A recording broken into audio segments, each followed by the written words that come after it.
চোখের মধ্যে কালি বালি পড়ে চোখটার অবস্থা মানে খুবই খারাপ। এই ধরনের পার্টিকেল যদি বায়ুতে মাত্রাতিরিক্তভাবে বেড়ে যায় তাহলে কিন্তু মানুষের শ্বাসযন্ত্রের মধ্যে এটা সহজে প্রবেশ করতে পারে এবং তাতে মানুষের শ্বাসজনিত রোগ তৈরি হতে পারে। এই ডায়মন্ড মডেল তো এইভাবেই করে রেখেছি, মানুষের কথা একেবারেই ভাবা হয়নি।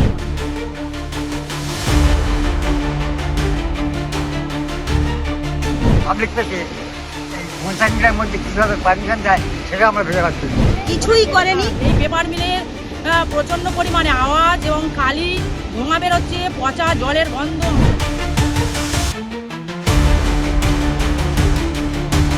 এলাকা জুড়ে ছায়ের দাপট, গোটা বাড়ির ছাদ উঠোন থেকে শুরু করে ধান ক্ষেত, সবজি খেতে ছায়ের পরশ।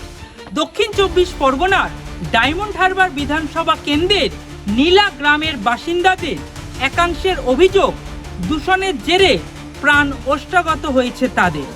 শ্বাসকষ্টজনিত সমস্যাতেও ভুগছেন অনেকেই। এর পাশাপাশি কারখানার বিকট শব্দ মানুষের শারীরিক ও মানসিক স্বাস্থ্যের উপর মারাত্মক ক্ষতিকর প্রভাব ফেলছে। এলাকাবাসীর অভিযোগ, এই গ্রামের পাশেই পেপার মিল থেকেই মারাত্মকভাবে ছড়াচ্ছে দূষণ। পরিস্থিতি এমন যে বাড়ি ছেড়ে অন্যত্র চলে যেতে বাধ্য হয়েছেন নূরপুর পঞ্চায়েতে নীলা গ্রামের একাধিক মানুষ।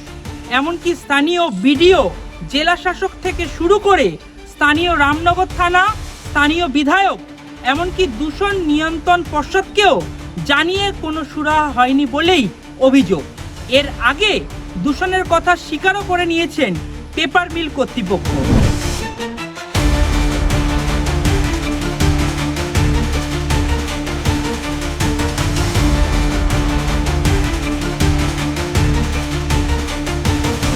এই নীলা গ্রামের মধ্যে কোম্পানি বসিয়েছে নিপন পেপার মিল। সেই পেপার মিলের থেকে মানুষের প্রচুর ক্ষতিগ্রস্ত হচ্ছে, মানুষের চোখ, হাড় সমস্ত ক্ষতিগ্রস্ত হচ্ছে। আমাদের বাড়ির থেকে 50 মিটার দূরেও তাই নয়। এই যে পেপার মিল বসিয়েছে তার জন্য মানুষ মানে খুবই অসুবিধা হচ্ছে। ধোঁয়া, কালি, তারপরে কালির সঙ্গে যে বালি একসঙ্গে ছাড়ছে, মানুষের চোখে পড়ছে। আর এই যে কোম্পানি হয়েছে, এই যে ফেব্রুয়ারি মাসে একটা বন্ধ হওয়ার একটা ছিল, বন্ধ করে দিয়েছিল, আবার কেন যে খুললো জানি না, কিভাবে কি হচ্ছে কিছুই বুঝতে পারছি না আমরা। 33% সবুজ গাছ দিয়ে মানে এরিয়া করার কথা ছিল, কিছুই করেনি। অথচ মানে কালি সমস্ত সময় হচ্ছে। আর আমাদের এই যে খাল আছে, পাশেই খাল, সেই খালে কালো জল ঢুকছে, সেই জলের গন্ধ, আওয়াজ, যে আওয়াজ হচ্ছে মনে হচ্ছে যেন 4-5টা হেলিকপ্টার মাথার উপরে ঘুরছে। এত আওয়াজে মানুষ মানে কানেও শুনতে পাচ্ছে না। মানে প্রচুর আমাদের খুব কষ্ট হচ্ছে, আমরা ঠিক মতন মানে করতে পারছি না। চোখটা দেখো, আর চোখের মধ্যে চোখের মধ্যে কালি বালি পড়ে চোখটার অবস্থা মানে খুবই খারাপ, মানে ভীষণ কষ্ট এই চোখের জন্য। এই নীলা গ্রামের পাশে যে একটা নিপন পেপার মিল হয়েছে, এই পেপার মিলের প্রচন্ড পরিমাণে আওয়াজ এবং কালি ধোঁয়া বেরোচ্ছে, পচা জলের গন্ধ। আমাদের পাশে খাল আছে, খাল থেকে বেরিয়ে যাচ্ছে, সেই গন্ধের জন্য মানুষ বাড়িতে বাস করতে পারছে না। অসহ্য আওয়াজ, সারাক্ষণ মানুষের খিটখিটে মেজাজ, জোরে জোরে কথা বলতে হচ্ছে, অস্বস্তি হচ্ছে, ব্রেন মানুষের ডিফেক্ট হচ্ছে, চোখে কালি পড়ে চোখ খুলে যাচ্ছে, অসহ্য যন্ত্রণা হচ্ছে চোখের মধ্যে। ডাক্তার দেখাচ্ছে বারবারে। আমরা সমস্ত জায়গায় সরকারের কাছে সমস্ত জায়গায় আমরা গিয়েছি সেখানে, এবং রামনগর থানাকে 2বার নোটিশ দিয়েছি, ওখানে ওরা কোনো কিছু করছে না। আমাদেরকে আধ ঘন্টা বসিয়ে রেখে কিছু না করে আমরা বেরিয়ে আসছি। সমস্ত এসডিও অফিস, বিডিও অফিস আর হচ্ছে কি পলিউশন দপ্তর, প্রত্যেক জায়গায় 2-4বার করে কাগজ দিয়েছি, কিন্তু আমাদের কোনো সুরাহা হচ্ছে না কাজের। এর জন্য আমরা কোথায় যাব? আমরা আশা করব যে আমাদের নতুন সরকার এসেছে, উনি যেন এই জিনিসটাকে পদক্ষেপ নিয়ে আমাদেরকে বাঁচার জন্য সুযোগ দেয়, আমরা বাঁচতে পারি। আর এই কোম্পানিতে এত আওয়াজ হচ্ছে, মনে হচ্ছে যেন 4-5টা করে হেলিকপ্টার নামলে যেরকম পরিমাণে আওয়াজ। 50 মিটারের মধ্যে কীভাবে পারমিশন দেয় সেটা আমরা ভেবে পাচ্ছি না। হয়তো আমরা বিভিন্ন জায়গায় জব করছি, কোনো সুরাহা হয় না।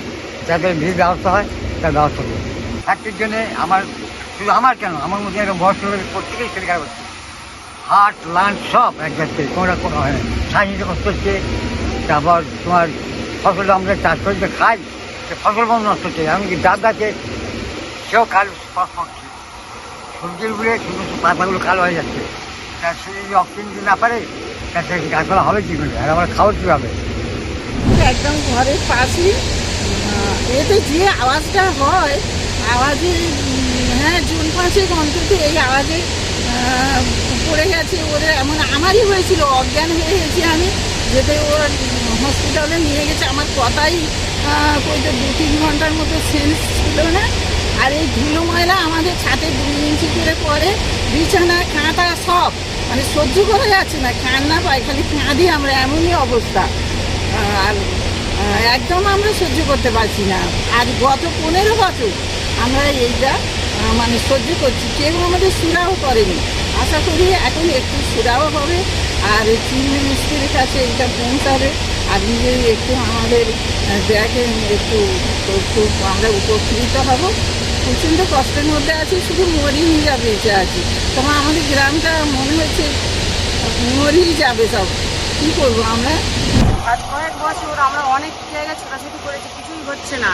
আর আমাদের এই যে জমি জায়গা আমরা চাষবাস করে খাই, আর সেখানে জমি জায়গায় চাষবাস করে খাই, কালি ভর্তি ধানে ধানে, মানে ফসলে কালি ভর্তি, আর দাম কম দিচ্ছে, আমরা ঠিক মতো পাচ্ছি না। আমাদের নিজেদেরও শরীর খারাপ হচ্ছে, এইসব কালি নাকে মুখে ঢুকছে, গালে ঢুকছে, এইসব ধান ফান ঝাড়লে মানে গোছ করতে গেলে। তারপরে ঘর দাবার সব তো কালি উঠছে, আমাদের যে খাচ্ছি খাবারটাও কালি। এখন আমার দমের কষ্ট হয়ে গেছে, আমরা কাজকর্ম আর কিছু করতে পারছি না। আর কীভাবে সংসার চালাবো, ছেলে পুলে নিয়ে কীভাবে খাওয়াবো? বিষয়টা দেখুন, শুধুমাত্র কিন্তু পেপার মিলের থেকে ছাই নির্গত হচ্ছে তাই নয়, তার সাথে পেপারের যে ডাস্ট সেটাকে প্রপারলি প্রসেস করা নেই বলে সেটা বাইরের দিকে বেরিয়ে আসছে এবং চতুর্দিকে ছড়িয়ে পড়ছে। যেটা হয় সেটা হচ্ছে যে পাশাপাশি যে গাছপালা সেগুলোকে পুরো আচ্ছাদিত করে দিচ্ছে একদম সাদা আস্তরণের দ্বারা। বাড়ি ঘর আনাচে কানাচে সমস্ত দিকটা সাদা হয়ে যাচ্ছে, এবং যে জলভাগগুলো আছে পাশাপাশি অঞ্চলে সেগুলোও কিন্তু দূষিত হয়ে পড়ছে। বেসিক্যালি এই ধরনের পার্টিকেল যদি বায়ুতে মাত্রাতিরিক্তভাবে বেড়ে যায় তাহলে কিন্তু মানুষের শ্বাসযন্ত্রের মধ্যে এটা সহজে প্রবেশ করতে পারে এবং তাতে মানুষের শ্বাসজনিত রোগ তৈরি হতে পারে।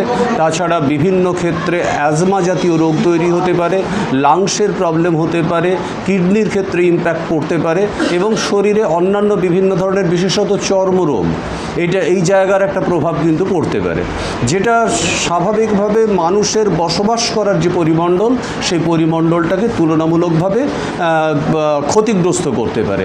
এছাড়া যেটা হয় সাধারণত এই ধরনের মাইক্রো পার্টিকলসগুলো, পাশাপাশি আপনারা জানেন ভাগীরথী হুগলি নদী রয়েছে, সেই হুগলি নদীর যে ভেপার মানে জলীয় বাষ্প, সেই জলীয় বাষ্পটাকে নিয়ে এই ছোট ছোট যে পার্টিকলগুলো তারা যখন জলে সিক্ত হয়ে গিয়ে মানুষের শরীরের মধ্যে প্রবেশ করবে সেটা কিন্তু মানুষের শরীরের ক্ষেত্রে অত্যন্ত ক্ষতিকারক প্রভাব ফেলবে এবং বিশেষত কিডনি ফেলিওর এর জন্য একটা বড়সড় প্রভাব ফেলতে পারে। তাছাড়া যেটা গুরুত্বপূর্ণ বিষয় সেটা হচ্ছে যে স্বাভাবিকভাবে এই ধরনের কারখানাগুলোতে ধোঁয়া নির্গমনকে বন্ধ করার জন্যে এবং এই ডাস্ট নির্গমনকে বন্ধ করার জন্য বিভিন্ন ধরনের আধুনিক প্রযুক্তি আছে।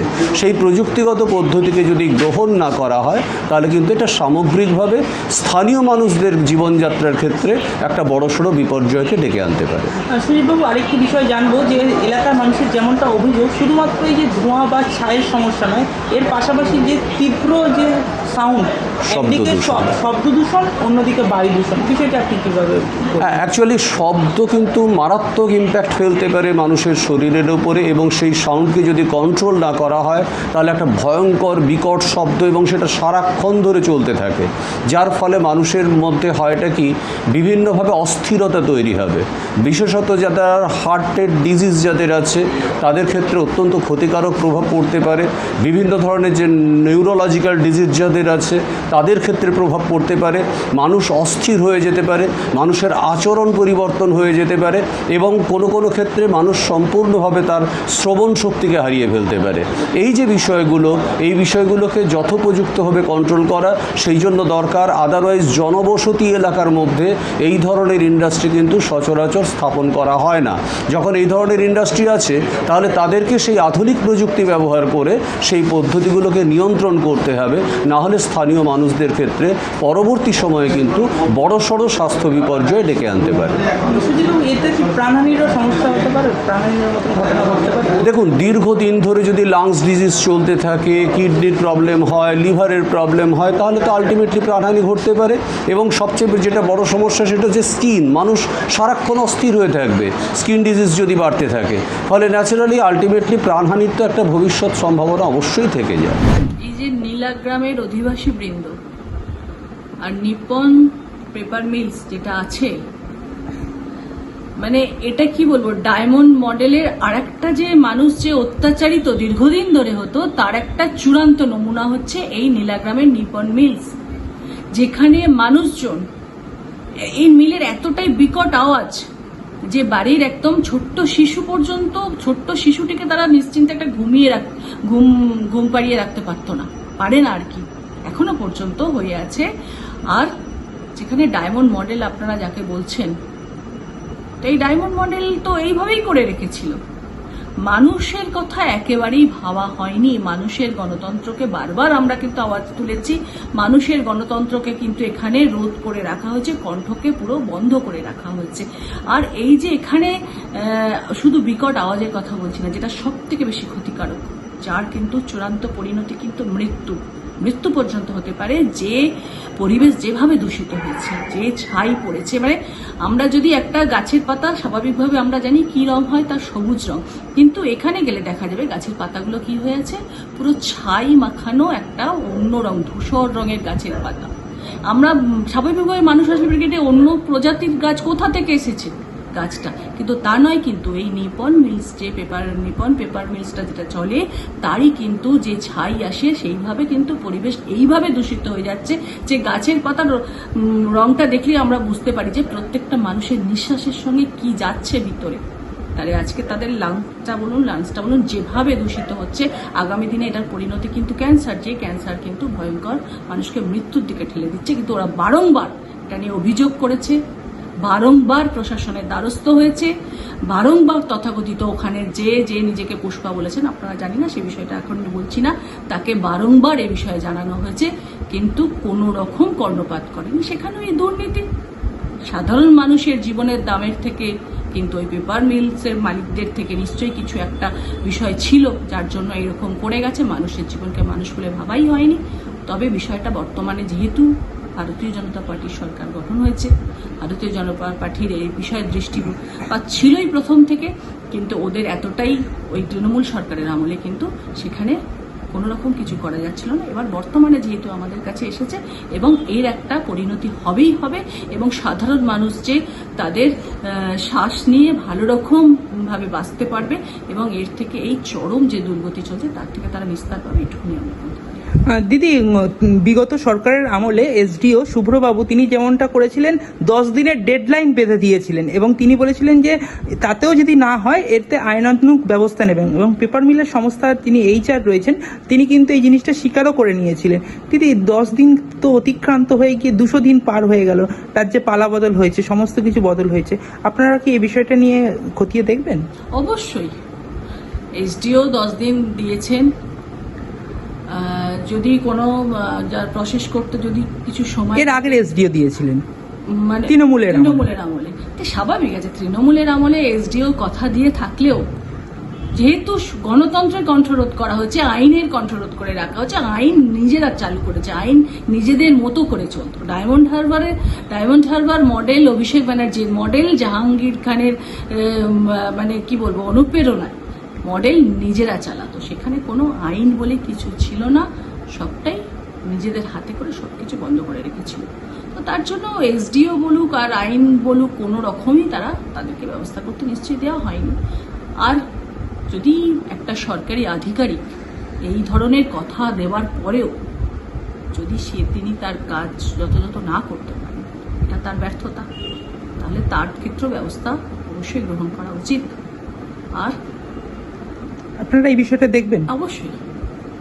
আপনাকেও তো এই বিষয়ে জানিয়েছেন। বৃহত্তর আকারে এখানে ওরা অভিযোগপত্র নিয়ে এসেছে, আমরা যতদূর যা জানাবার জানিয়েছি, এবং আমাদের প্রতিনিধি হিসাবে যেহেতু ডায়মন্ড হারবার ওটা আমাদের ওখানে মন্ডল সভাপতি আছে, প্রসেনজিৎ পাত্র মহাশয় এবং ডায়মন্ড হারবার আমাদের জেলার সাধারণ সম্পাদক আছে অতনু সাঁতরা মহাশয় এবং ডায়মন্ড হারবারে যিনি প্রার্থী ছিলেন সম্মানীয় দীপক হালদার মহাশয়, ওনাদের নেতৃত্বে একদিন ভিজিট করেছেন এবং বিষয়টা নিয়ে খতিয়ে দেখা হচ্ছে এবং কারখানা কর্তৃপক্ষের সাথে কথা বলা হয়েছে। ওনারাও বলেছেন বিষয়টা নিয়ে দেখবেন যাতে মানুষের যা করা যায় শব্দ রোধ করার জন্য যে ব্যবস্থা করা হয় বা এই যে বিষয়টাগুলো হচ্ছে সব রকমের ব্যবস্থা করা হচ্ছে। আমাদের থেকে সম্পূর্ণ চাপ থাকে, এরকম হতে দেওয়া যাবে না, এই অন্যায় হতে দেওয়া যাবে না। বিগত সরকারের আমলে ডায়মন্ড হারবারের এসডিও শুভ্রজিৎ গুপ্ত 2025 সালের 23শে ডিসেম্বর পেপার মিল কর্তৃপক্ষকে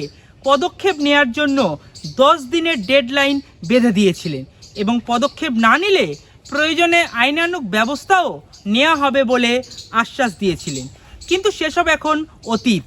রাজ্যে পালাবদলের পর পুলিশ প্রশাসনও বদল হয়েছে, তবে ডাবল ইঞ্জিন সরকার এই সমস্যার সমাধান করতে পারে কিনা সেদিকেই তাকিয়ে রয়েছে গোটা ডায়মন্ড হারবারবাসী। ডায়মন্ড হারবার থেকে বিশ্বজিৎ নস্করের রিপোর্ট, বাংলা হান্ট। আরো ভালো ভালো খবর দেখতে সাবস্ক্রাইব করুন বাংলা হান্টের ইউটিউব চ্যানেল। বাংলা হান্টের আরো খবর দেখতে নজর রাখুন। বাংলা খবর মানেই বাংলা হান্ট।